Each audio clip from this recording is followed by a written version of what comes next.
नमस्कार, आप देख रहे हैं वैश्व व्यापार न्यूज चैनल। मेरे यानी विनीता के साथ ये नजर डालते हैं आज की हमारी स्पेशल रिपोर्ट पर। मंत्री पद और आम आदमी पार्टी छोड़ने वाले कैलाश गहलोत के राजनीतिक भविष्य को लेकर चर्चा शुरू हो गई है। उपराज्यपाल से उनके अच्छे संबंध हैं। अरविंद केजरीवाल को लिखे गए पत्र की भाषा और उनके इस्तीफे के बाद भाजपा नेताओं की प्रतिक्रिया से ये संभावना जताई जा रही है कि उनका अगला राजनीतिक ठिकाना भाजपा होगा।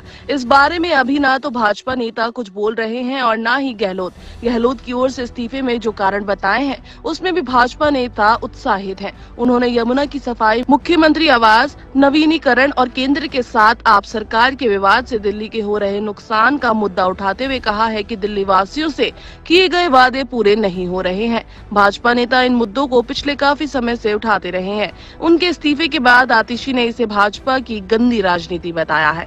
उपराज्यपाल के साथ आपके नेताओं और मंत्रियों का विवाद होता रहा है, परंतु गहलोत के उनसे अच्छे संबंध बताए जाते हैं। वो अपने विभाग से संबंधित बैठकों में राजनिवास जाते रहे हैं। जब पूर्व सीएम अरविंद केजरीवाल जेल में थे तब स्वतंत्रता दिवस परेड के दौरान झंडा कौन फहराएगा इसे लेकर राजधानी में विवाद हो गया था। आम आदमी पार्टी और अरविंद केजरीवाल की तरफ से तब एलजीबी के सक्सेना को पत्र लिखकर आतिशी का नाम इस सरकारी काम के लिए सुझाया गया था। हालांकि केंद्र द्वारा नियुक्ति के लिए एलजी ने इस काम के लिए तत्कालीन सीएम केजरीवाल के सुझाव को नहीं बल्कि कैलाश गहलोत के नाम को चुना था, जिससे इस बात का संकेत मिलता है कि वो केंद्र सरकार और एलजी के प्रति सॉफ्ट रहे हैं। दिल्ली प्रदेश भाजपा अध्यक्ष वीरेंद्र सचदेवा ने कहा है कि आम आदमी पार्टी सरकार के भ्रष्टाचार को भाजपा उजागर करती रही है। कैलाश गहलोत ने भी अपने त्याग पत्र में इसे उठाया है। इससे स्पष्ट है कि आप सरकार के कई मंत्री और नेता परेशान हैं। उन्होंने प्रेस वार्ता में कहा है कि अरविंद केजरीवाल ने सत्ता में आने पर गाड़ी, बंगला और सुरक्षा नहीं लेने का वादा किया था। मुख्यमंत्री रहते हुए उन्होंने दिल्ली के विकास पर खर्च करने की जगह अपने सरकारी आवास पर करोड़ों रुपए लगा दिए। गहलोत ने अपने पत्र में इसे लेकर सवाल खड़े किए हैं। उन्होंने यमुना की सफाई को लेकर भी आप सरकार को कटघरे में खड़ा किया है। कैलाश गहलोत बीजेपी में जा सकते हैं, इसका एक कारण ये भी है कि उन्होंने कभी बीजेपी के खिलाफ कभी ज्यादा आक्रमण रुख अख्तियार नहीं किया है।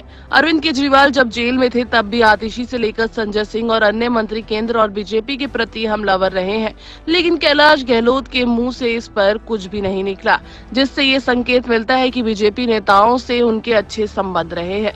सचदेवा ने कहा है कि दिल्ली से लगाव रखने वाला व्यक्ति आपके साथ नहीं रह सकता है। यही कारण है कि पहले राजकुमार आनंद और अब गहलोत ने गंभीर आरोप लगाकर मंत्री पद और पार्टी छोड़ दिया है।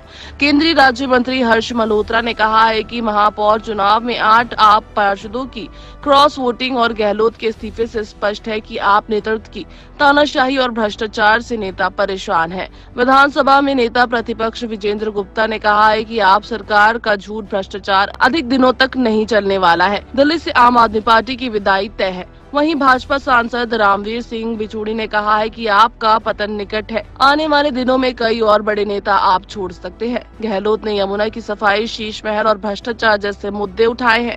यही सवाल भाजपा पूछती रही है, लेकिन आप नेता बोलने को तैयार नहीं है। आपको ये रिपोर्ट पसंद आई होगी। इस तरह की खबरों से जुड़े रहने के लिए हमारे YouTube चैनल को सब्सक्राइब कर वीडियो को लाइक जरूर करें।